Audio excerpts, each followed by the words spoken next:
Welcome to the Kriya Yoga Podcast, a source of inspiration and actionable education for those inspired towards the goal of enlightenment through yogic meditation. Through these interviews, discussions, and reflections, it is my intention to share the possibility of waking up to the reality of self and God realization, and to remind you of the immortal words of Paramahansa Yogananda. Don't look back. Don't look to the left or to the right. Look straight ahead to the goal and go all the way in this lifetime. I'm Ryan Kurczak, and I'll be your host on this adventure of spiritual self-discovery. Welcome back to the Kriya Yoga Podcast. Today we're going to consider the reasons why one might fall away from or become dissatisfied with their spiritual path. We'll also consider if it's possible to avoid that situation, or what to do if you find yourself in that situation. And before we begin, I'd like to take a moment for a few announcements. First, I'd like to let you know that the retreat in Pennsylvania in March is now full. However, if you are interested in participating, you can email us and we can put your name on a waiting list. We can let you know if a spot opens up. Secondly, our May retreat, or our May Kriya Yoga immersion in Southern California, registration for that has opened up. You can visit kriyayogaonline.com and go to the events page for more information. During this immersion, we're going to explore the Kriya Yoga techniques and philosophy, and prepared students are welcome to participate in the Kriya Yoga initiation session. And we're also very fortunate that we're going to be joined by Kriya Yoga teacher Danelle Mason from New Zealand. So again, if you'd like to register for this retreat, go to kriyayogaonline.com and go to the events page. You'll find the registration information, and you also see the possibility for other retreats that are available this year. So why is it that some people fall away from their spiritual path, or quit practicing meditation, or lose interest in something that was very important to them for most of their life? I don't know what your religious experiences were like, but I was raised Catholic, and the idea of renouncing or letting go of your faith was unthinkable. In fact, there's a term for when you renounce your faith or let go of your faith. You're labeled an apostate. And in the yoga tradition, it's looked upon as a great transgression to abandon one's guru or to abandon one's teacher and one's path. And there are very good reasons to make it seem like a bad idea to abandon one's faith and to abandon one's teacher. Namely because faith and also learning from an expert sometimes is very difficult and requires a lot of inner fortitude, patience, and willpower. It also requires humility and humbleness. And sometimes as we start to see positive changes in our life, or we start to be more successful in our activities, we become filled up with a little bit of pride, and we begin to think that we don't actually need the wisdom that is available to us from our tradition or from our mentors and guides. And in that situation, it's definitely a bad idea to give up on one's tradition and one's guru. Now, as I've contemplated this, I've considered about 5 specific situations that might inspire one to become dissatisfied on their spiritual path. First one is likely boredom. A second one could be bad experiences, either with the teacher or the teacher's students or organization, if there is an organization. Number 3, it might be that you have unrealistic expectations. And we'll talk about that one in detail. Number 4, it could be simple resistance. My own experiences with spiritual growth, psychological transformation, growing to emotional maturity, mental maturity, those are often difficult. Not always, but they can be very difficult and they can be very challenging. And sometimes we don't actually want to move into the next stage of our development. And if a spiritual tradition or a spiritual teacher is calling us to do that, and we have this resistance, we can come up with all kinds of reasons to validate that resistance. Another possibility, the 5th possibility that I considered, is that you've simply grown, you've changed, and there's nothing wrong with that. Sometimes we are introduced to philosophies, traditions that are very important to us at the time. But as we begin to mature, as we begin to grow, those philosophies, those practices really can no longer serve us. In a way, if you imagine the educational system, when you begin the educational system, you go through grades. And what someone in the 3rd grade is learning isn't going to be applicable for the rest of their education. They're certainly going to need to embody and maintain that facet of their education, but they need to continue growing. They need to move into the 4th grade, the 5th grade, into high school and into college and so on. So another possibility, if you become dissatisfied with your tradition or your spiritual path, it's possible you just might have grown.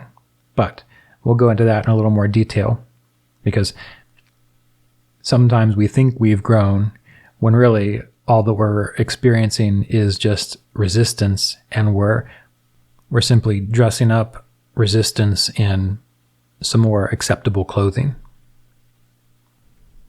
So of all these possibilities, let's start with boredom. Boredom typically occurs for beginners.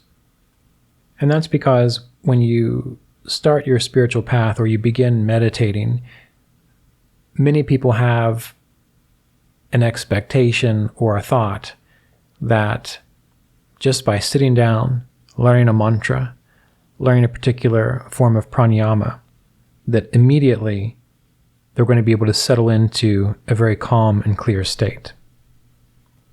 Sometimes that does happen. However, what we have to remember is that the spiritual path is work. It is a way of retraining your consciousness from being so outwardly directed and scattered to finding more peace within, to be settled within, to quit grasping at external satisfaction, to quit trying to bring more things into our lives. It's a path of simplicity. And the path of simplicity is not always so entertaining. And with boredom, really it just takes time. It takes time to get settled into a new way of thinking, a new way of approaching life. And my spiritual teacher was once asked, well, how do I know that, for example, the Kriya Yoga techniques work? And he said that if you try these techniques, if you practice these techniques every day as you've been taught for 6 months, you will have your own experience. You will know for yourself whether it works or not. And boredom needs to be approached in this way. If you suffer from boredom, if that's one of the reasons you want to try something else or move on and so on, I would recommend, as my teacher did, to commit to practicing what you have learned for at least 6 months with devotion, with interest, with dedication, and see what happens for yourself. The second reason we might fall away from our spiritual path is due to bad experiences. And from what I've seen, bad experiences usually occur because we have been disillusioned, observing the behavior of students within the tradition. We might have been very enthusiastic to learn and grow, but then as we start participating with an organization who represents the tradition, we see behind the curtain, and there's some dysfunction there. And if you're coming to spirituality because you see the dysfunction in a materially minded world, and you're hoping that by finding a spiritual community, a spiritual tradition, that's going to be absent, that can be hard to take. I can remember once Mr. Davis was asked, someone wrote to him and said, there's no one in my community who's a member of our spiritual organization. There's no one in my community who practices these techniques or understands this philosophy. What should I do? And Mr. Davis's response was essentially, well, that's actually good. That's great. And to me, that was a funny response. I understood it because I was more of a self-motivated person and I wasn't really interested in trying to seek out a new community to fulfill my social needs. But I still thought it was a funny statement to make, that it is great that there's no one else around to practice with, to talk about these things with. However, there is wisdom in that.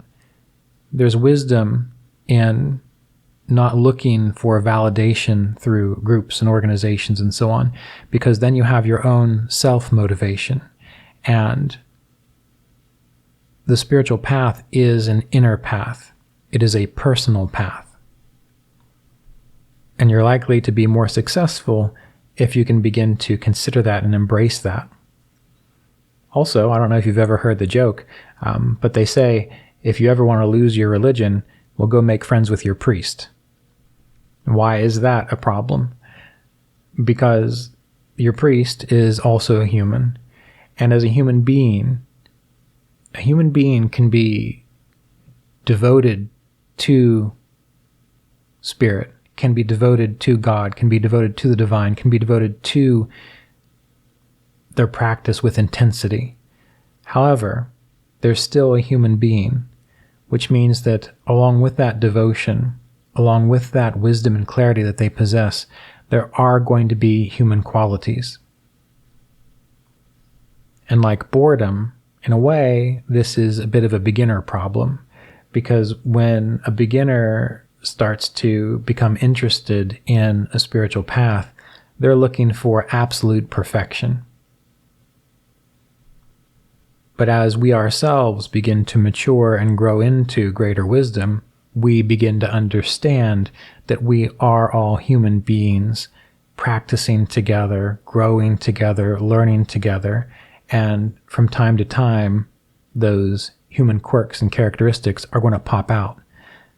But we don't have to completely give up on our teachers or completely give up on our spiritual comrades just because we learn that they are struggling with human issues as well.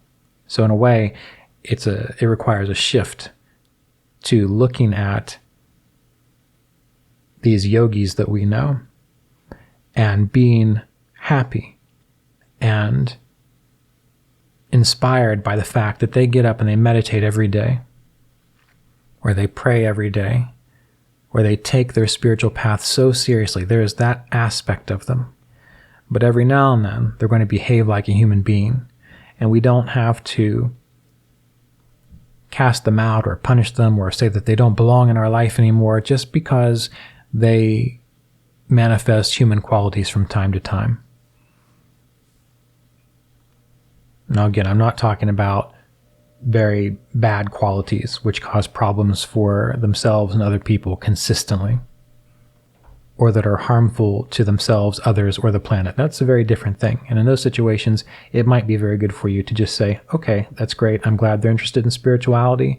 It's helping them in some way, but I don't need to remain in this field of awareness. I don't need to remain in this field of activity. So you love and you bless them, and you continue with your own personal practice. So bad experiences, you're a human being, we're involved in this worldly experience together. They're going to come and they're going to go. You have to take a moment and step back and really assess the situation and find out, is this bad experience something that I need to get away from? Or is this just simply I'm oversensitive because I want a perfect world where no one expresses any human quirks, idiosyncrasies, or difficulties? So by all means, keep yourself, those you love, safe, but realize that the essence of a tradition isn't always necessarily defined by the behaviors of the people who follow that tradition or profess to follow that tradition.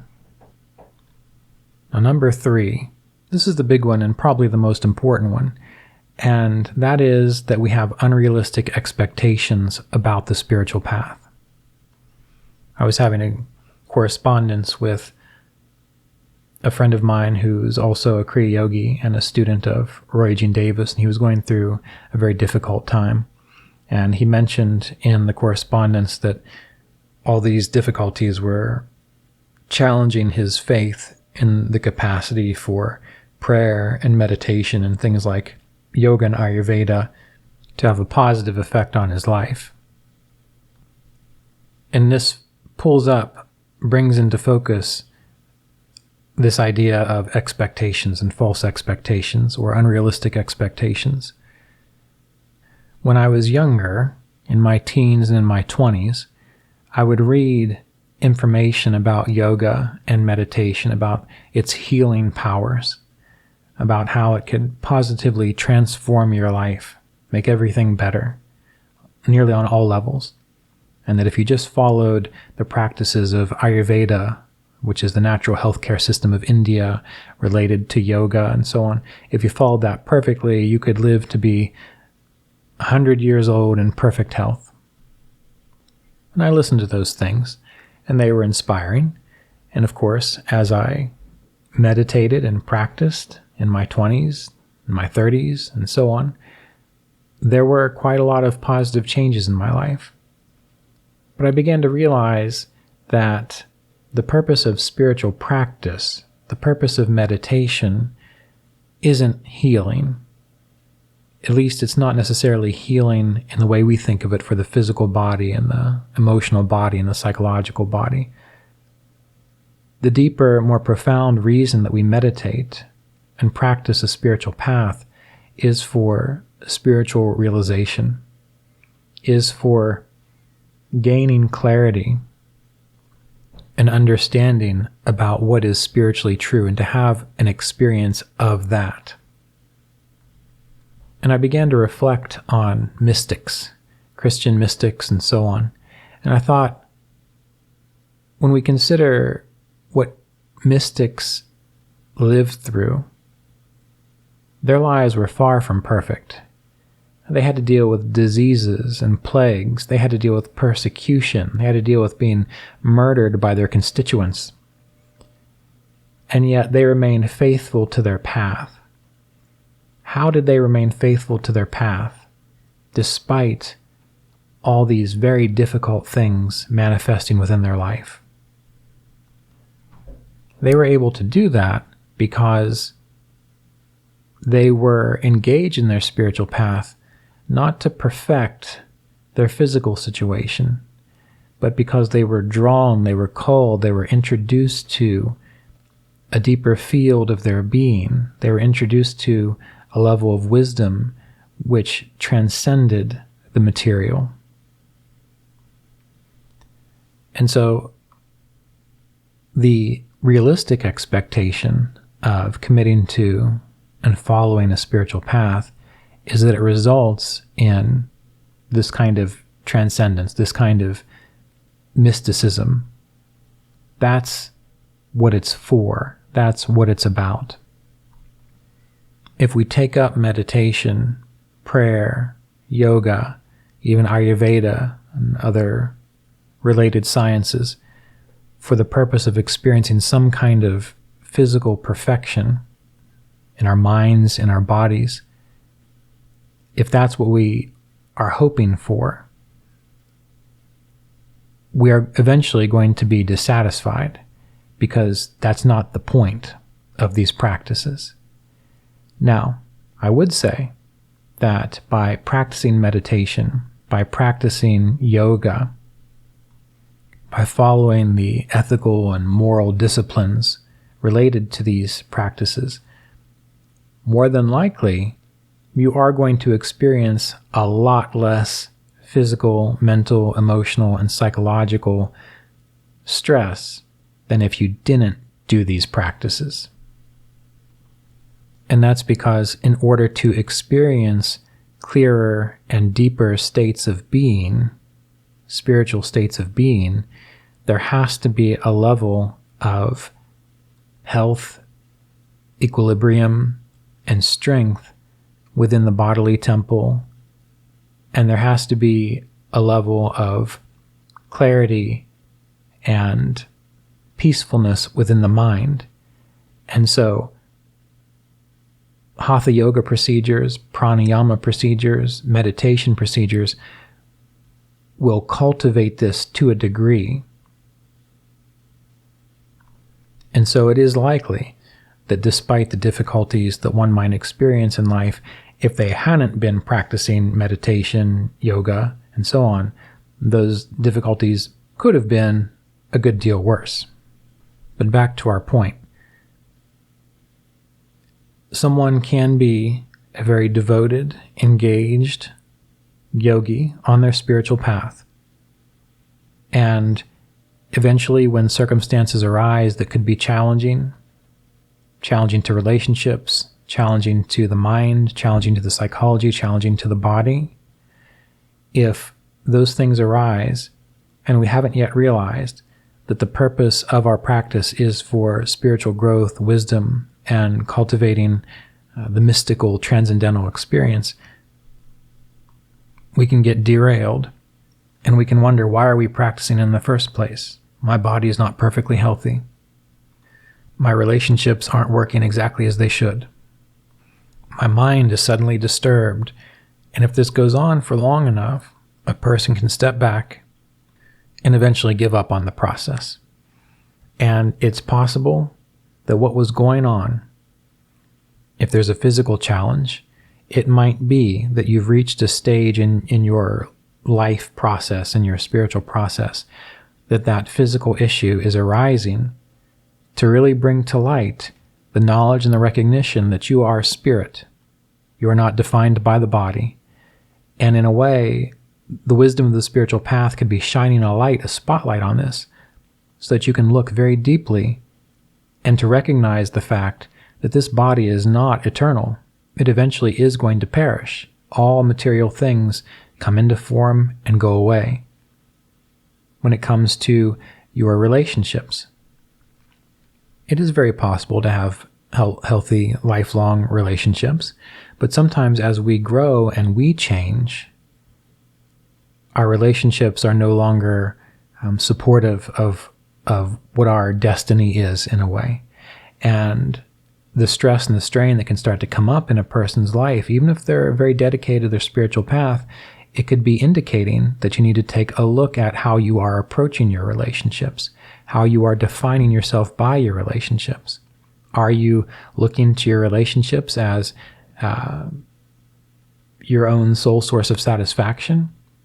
Or are you looking at your relationships as a mutual, healthy way to support each other as you learn and you grow? So the strain that comes up in a relationship doesn't necessarily mean that your spiritual practice is failing. It simply might mean that you're being encouraged to take a deeper look at something. The same thing is true with your psychological well-being. We are not static beings. We are not just born and then we stay in a certain state of consciousness for the duration of our life. We grow and we change. And when psychological, mental, emotional, psychological stress comes up in our life and it seems unresolvable, yet we've been meditating for years and practicing yoga for years, again, it is likely that you are resisting some form of growth or change. I once heard a psychologist say that if lobsters had psychiatrists, they would never grow. If lobsters had psychiatrists, they would never grow. Because as a lobster grows, now I'm assuming I understand the biology of this, but it's just an analogy, so take it for what it's worth. As a lobster grows, it begins to outgrow its shell, and it becomes very uncomfortable in its shell. And so what it's supposed to do is to break out of that shell. And once it breaks out of that shell, it is very vulnerable. It is very sensitive for a time, so it has to hide under a rock until it grows a new, stronger, more fitting shell. And the reason this psychologist said if lobsters had psychiatrists, they would never grow, because the moment a lobster started to feel uncomfortable in its shell, the anxiety, the little bit of depression, the sense of this just doesn't feel right anymore, well, they'd go to the psychiatrist would give them some kind of tranquilizer or some drug of that nature, and they would think, oh, well, I don't have to feel it anymore. So they would avoid the feeling of growth. They would never break out of their shell. They would never be able to experience that sense of vulnerability to grow into the next stage of their life. And it's important to recognize that the spiritual path is a very transformational, a very dynamic process. So if we have an unrealistic expectation that the point of our spiritual path is to tranquilize us, so that we're always riding on this cloud of bliss and nothing ever seems to bother us anymore while we're a human being, that's an unrealistic expectation. And we can see this in the lives of all great saints and sages. I'd be interested to hear if you know of any that didn't experience some form of growing pains in their life, or didn't have some challenges to overcome that challenged their faith. And in the challenging of their faith, they actually found a deeper faith. So I think this is a very important reason that many people give up too quickly or become too frustrated, even after practicing for decades. These sorts of things start to present themselves, and they're not able to notice that maybe they're being called to grow and to change. And yes, it's going to result in a time of vulnerability. But if we are learning and growing well with our spiritual path, we are recognizing that we are infinite spirit, untouched by all of these changing circumstances. And when you begin to trust that and grow into that, then you're better able to navigate the realities of being in a human body, being in a human life. And this ties into the fourth reason that people give up on their spiritual path or their tradition, and that is essentially resistance. The spiritual path challenges us to grow, and if we are still feeling and experiencing divinity in the way we were at 19 years old or 20 years old, and we're 60 now, well, we really haven't learned a whole lot. We haven't grown a whole lot. Now, maybe you were a saint from past lifetimes, and so there really isn't much more for you to know after 20 years. But for most of us, as we come to the spiritual path, it is because we are meant to grow more deeply into knowledge, wisdom, and being. And that can sometimes be very difficult and very transformational. Most of, not all, but most of the extreme challenges that I experienced in my own life were the very things that catapulted me forward in ways like I hadn't experienced before through sadhana and practice. It was the difficult experiences that challenged me to look more deeply into what did I believe, what did I feel about spirit, what did I know, or what could I accept about the reality of spirit and nature. And through that struggle and through that difficulty, new vistas were revealed. Things I couldn't have imagined 5 years before, 10 years before, came into my awareness. And again, from my personal experience, they came into my awareness with great struggle. I continued to meditate. I continued to contemplate sacred texts. I continued to stay attuned to the tradition as I knew it. And I used that as an anchor to begin to grasp and to try to understand what was being asked of me in regards to change. Before I became a Kriya Yoga teacher, Roy Eugene Davis, again, student of Paramahansa Yogananda within this lineage of Kriya Yoga, asked me, are you mentally, emotionally, psychologically, and spiritually mature enough? Now, I was 25 at the time. I don't really believe truly that I was, but clearly I was mentally, emotionally, psychologically, and spiritually mature enough to share helpful information for people. But that question always stuck with me because it indicates that this whole process is one of growing into mental, emotional, psychological, and spiritual maturity. And I would like to admit it has been really enjoyable. But I would also like to admit that sometimes it has been tearfully and painfully hard and difficult for a long period of time. But it's been absolutely worth it. So, number 4, sometimes we abandon our spiritual path because of resistance of some sort. So we have to be aware of that, because it'd be a terrible thing to abandon something so useful and so helpful just because we didn't quite know how to grow through a situation yet. So this, in a way, returns back to boredom, where sometimes you just have to persist and be curious and feel your way through it while remaining with a sense of devotion and faith. And then you come out the other side and you recognize, well, I'm so glad I didn't give up. I'm so glad I didn't give into that resistance. And the challenges are absolutely real. So take care of yourself. Make sure you have support around you. We mentioned earlier how we don't necessarily want to make our spiritual life into a social thing. I absolutely agree with that. But that doesn't mean that you don't have a social network around you. You can have friends. You can have people with similar interests. That can be very good and reassuring in times when you go through difficulties or stress of resistance. It's very important, if you need to have a connection to a spiritual teacher or mentor, someone who's accessible to you, that can either help talk with you from time to time to get perspective, or refer you to an outlet that might be helpful for you to explore so that you can continue your growth process.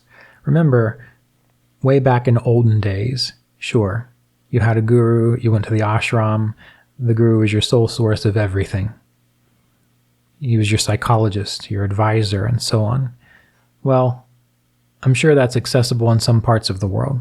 But these days, what a teacher needs to be able to do for you is to point you in the right direction sometimes. Because not all teachers are certified psychologists that can help you navigate the difficulties within your psychological field of being. But a helpful teacher will be able to say, you need to look in this direction. You need to find help here. You need to consider this option. So keep that in mind, that your spiritual teacher might not necessarily be your everything in that regard, but your spiritual teacher should be wise enough and well connected enough to be able to give you insights about where you can get help when you come up against resistance, when you come up against very difficult growth patterns within your life. And now, speaking of growth, the 5th reason that we sometimes leave behind or abandon our spiritual path is because we've grown. Now, we have to be cautious with this kind of statement because, as I mentioned in other talks, it's very easy to think that you have understood something or grown to a level of awareness, when really that's just your ego talking. That's just your sense of self-importance talking. But it is possible that you can outgrow certain things. Just think about it. Well, let's just use an example from my own life. I was raised Catholic. I would go to church quite a bit, mainly because my grandmother wanted me to. But there was a part of me that was really into that, really invested in it. But there came a time when it just didn't quite make as much sense to me anymore. And so I began exploring other ways of knowing. I got involved in the occult sciences for a bit, and I found that to be fascinating. I found that to be really refreshing to my own inner spiritual life. And I stayed with that for a few years. But eventually what happened was I was introduced to Autobiography of a Yogi. I was introduced to the path of Kriya Yoga.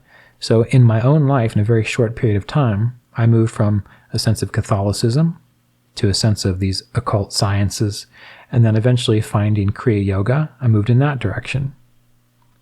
And each one of them was an important stepping stone. Now, as I look back, I can see a lot of important similarities between these different paths and what I was studying. So did I really leave the spiritual path? by letting go of certain practices or ideas or philosophies or ideologies for another? Or did my comprehension and understanding of spiritual wisdom shift and change, and I embraced that change? Even now, thinking back 2.5 decades, the things I believed about what Kriya Yoga was, what meditation is about, what yoga is about, those have changed multiple times throughout the years. Although fortunately, Kriya Yoga, meditation, these yogic sciences are so vast and so deep that they have a capacity to make a lot of space and hold a lot of openness for ways of understanding. They're not necessarily binding in their ideologies. And the beautiful thing about yoga and meditation is that the deeper you go into the process, as you look back on texts that you have read, or philosophies that you've understood, or states of consciousness that you've accessed in meditation, as you look back, you see them in a whole new light. You see how important they were. And so the change and the transformation builds upon itself. It's cumulative in a way. But the question can arise, should I go back to what I thought the spiritual path was when I was 20 years old? Well, I hope not. Should I go back to teaching meditation the way I understood it when I was 25, 26, 27, 28, and even 30, and so on? That was about a 5-year period after I had been ordained as a minister in the Kriya Yoga tradition. Should I go back to teaching it that way? Well, no. Was it wrong? No. The information was helpful at a certain level. But as the decades have passed, it's become more refined. So with this idea of growth in your spiritual path, I would say that if you know, if you feel very deeply, if you have a sense of real resonance with where you are right now, then as you grow, it might not be that you need to release your spiritual path and try to find something else. It might simply be that you need to reevaluate your relationship to it and recognize that maybe your insights are different than they have been. On the other hand, maybe we can look back to my own experience moving from Catholicism to these more occult sciences into the principles of yoga. Well, I found Catholicism to be very powerful, but did I really feel like I was home there? No, I didn't. So it was easy for me to shift gears. And as I explored these occult sciences, I found them very, very fascinating and enjoyable, and they taught me a lot. But did I really feel absolutely at home there? Not quite. And then when I shifted again, and I discovered Kriya Yoga, and I discovered the vast realm of yogic wisdom and understanding, then I felt like I was at home. I felt like this is definitely the field that I can grow through into, that I can really understand what I've wanted to understand my entire life. And sure enough, throughout all the changes, it has proven to be the case. I've experienced difficulties with bad experiences in the yoga tradition. I've had difficulties with people, organizations. I've been turned off by certain things. But I realized that that's just part of participating in the human drama. And again, we can't throw out what could be so important to us just because there are a few bad apples or there are a few bad experiences. In a way, that's really just a reminder. It's a reminder not to become complacent. It's a reminder not to put yourself in a kind of trance and just go through life on autopilot. It's a reminder that sometimes we do have to put ourselves in new situations. We do have to remove ourselves from certain circumstances in order for our own spiritual light to grow, for our own inner wisdom to grow, and that we don't have to be defined by the behaviors of others. And again, this reminds me of a quote that Mr. Davis would always repeat. Yogananda told him one time, and this is a paraphrase, he said, "Don't look to the left, Don't look to the right. Don't look back. Look straight ahead to the goal and go all the way, and you can. Yogananda told him this because he wanted Mr. Davis to understand that it didn't really matter what the people around him were doing. It didn't matter how we behaved in our past. As long as we can look towards the goal and keep moving in that direction with faith and with devotion and with as much integrity and authenticity as we can muster, we will reach the goal of divine realization.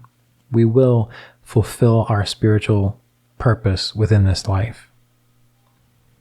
And we may have challenges, such as boredom from time to time. We might come up against bad experiences. We might have to face our own unrealistic expectations, and that can be very, very hard. Sometimes we have to swallow our pride. We have to really reevaluate how we look at things, what we expect of things, and see things as they are. Sometimes we have to acknowledge that we do have resistance because growth is not always very pleasant. Sometimes it's painful. And often we have to acknowledge how we grow, and that there's nothing wrong with shifting our understanding, shifting our perspective, because sometimes we have to do that to comprehend more profound and meaningful philosophies and ways of being. These are all natural things. So ultimately, what you need to do is to be kind to yourself, to have patience with yourself, to tap into your willpower, to tap into your inner vision when you need it, and to find that philosophy, that tradition, that lineage, that spiritual lineage, which is alive for you, which is dynamic for you. And you have to be willing to roll with the changes, be willing to grow, be willing to shake off the trance and the sleep of inertia, and to open your eyes and let your eyes adjust to that light of spirit which is all around and through you. If you can do this, we don't really need to worry too much about whether you're going to fall away from your path or whether you're going to become dissatisfied with your spiritual path. If the thoughts arise, if you feel that way, just do some self-reflection and see where they might be coming from. And then continue onward, remembering those words from Yogananda to Mr. Davis. Don't look to the left, don't look to the right, don't look behind you, look straight ahead to the goal and go all the way, and you can. So as we conclude, I'd like to take a moment to give special thanks to our Kriya Yoga Online Patreon members and Kriya Yoga Online Ashram students.